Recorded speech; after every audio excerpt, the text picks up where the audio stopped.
गोंदिया जिल्ह्यातील अर्जुनी मोरगाव नगरपंचायत अंतर्गत येणाऱ्या वॉर्ड क्रमांक 13 आणि 14 मधील नागरिक सध्या अत्यंत त्रस्त असून या ठिकाणी पिण्याच्या पाण्याची तीव्र समस्या निर्माण झाली आहे। नागरिकांना दररोज नगरपंचायतीत जाऊन पाणी मागावे लागते, तर काही वेळा नगराध्यक्ष यांच्या घरी जाऊन पाण्याची मागणी करावी लागते। केवळ पाणीच नव्हे तर रस्त्यांची दुरावस्था, तुटलेल्या नाल्यांचे चेंबर आणि त्यातून येणारी दुर्गंधी यामुळे परिसरात राहणे देखील कठीण झाले आहे। या समस्यांबाबत अनेक वेळा तक्रारी करूनही कोणतीही ठोस कारवाई नगरपंचायतीकडून होत नसल्याने नागरिक त्रस्त झाले आहेत। तर आता नागरिकांनी स्पष्ट शब्दात इशारा दिला आहे की जर लवकरात लवकर पिण्याच्या पाण्याचा प्रश्न सोडवला गेला नाही, तसेच रस्ते व नालींची दुरुस्ती झाली नाही, तर सर्व नागरिक घरगुती पाण्याची घगरे घेऊन नगरपंचायतीसमोर आंदोलन करण्याचा इशारा दिला आहे। वार्डामध्ये पण पाण्याची समस्या खूप आहे आणि पिण्याच्या पाण्याचा पण खूप प्रॉब्लेम जाते। म्हणजे नगरपंचायतला पाण्याला जावं लागते, नाहीतर मग इकडे बारसागडेच्या घराकडे आहे अध्यक्ष आहे त्यांच्या इकडे पाण्याला जावं लागते। खूप तकलीफ होते मोहल्ल्यामध्ये पाण्याचं। खूप वर्ष झाले सर, फक्त हा 2 महिन्यासाठी चालू होते हा नळ, नाहीतर मग काहीच्या नळाचा काही राहत नाही इथे। पाण्याची साधन नगरपंचायत करून देत नाही, म्हणजे न आल्यानंतर नालीचा प्रॉब्लेम आहे आणि ह्या गटरचा। आम्ही ते चंबर लावला होता, ते एका ट्रकानं फोडलं पूर्णपणे। आम्ही 2-3दा सांगितलं नगरपंचायतवाल्यांना, पण त्यांनी ह्या चंबरची व्यवस्था नाही करून दिली आहे। आम्ही जेव्हा कूलर लावतो तेव्हा पूर्ण हे गंदगी घरामध्ये जाते, वास येते। आम्हाला हा इथं चंबर चांगला करून देणे हेच मागणी आहे।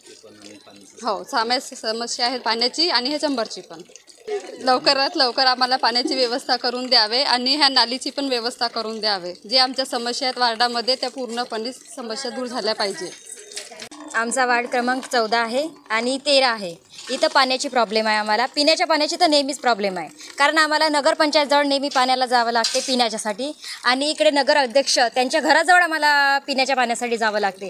ते नेहमीच रोज आम्हाला पाहतात, तिकडे पाणी म्हणजे घ्यायला आम्ही जातो ना, रोज आम्हाला पाहतात, पण त्यांना असं वाटत नाही की यांची ही समस्या आम्ही दूर केला पाहिजे म्हणून। नेहमी आज आता हे नळ सुरू केला त्यांनी, उन्हाळ्यात फक्त 2 महिने नळ चालतात आणि त्यातही ते फक्त एक टाईम देतात आणि पूर्णपणे टंकी भरत नाही। आता ती टंकी लावली आहे, त्याच्यातही ती 2-3 वर्ष झाली ती टंकी साफ झालेली नाही आहे। आणि सगळ्यात जास्त आमचे हे रोडाच्याही प्रॉब्लेम आहेत, आमचे रोड फुटले आहेत, हे चेंबर फुटले आहेत नाल्यांचे, ते पण सुद्धा त्यांनी बरोबर केलेले नाही आहेत। तक्रार केली आहे, नेहमीच करतो आम्ही, महिनाभर तक्रार केली आम्ही या नालीची, पण त्यांनी येथून ते नेहमीच प्रवास करतात, रोज स्कूटीनं जातात त्या नगराध्यक्ष, पण त्या पण सुद्धा याच्याकडे लक्ष नव्हता देत। आणि 2 महिन्यानंतर त्यांनी लावलं तर हे लावलं, ज्याच्याने पूर्ण गंदगी, पूर्ण ती स्मेल अशी तिकडे घाण अशी पसरत आहे। काय मागणी आहे? आमची हेच मागणी आहे की इथे पूर्णपणे बंदोबस्त करावा, जेणेकरून ही स्मेल इकडे तिकडे पसरली नाही पाहिजे आणि याच्यामुळे काही जंतू हे ते कोणाला, बाळाला वगैरे कोणा त्रास नाही झाला पाहिजे। असं मेन आमच्या पिण्याच्या पाण्याची लवकरात लवकर सोय झाली पाहिजे। जर आमच्या पाण्याची ही समस्या नाही सुटली पिण्याच्या पाण्याची, तर आम्ही सगळे गुंड वगैरे घेऊन नगरपंचायतमध्ये हमला नेऊ। Sunil Kawade, the sting operation news, Gondia. The sting operation news, सत्याचे दुसरे नाव, अन्यायावर लेखणीचा घाव।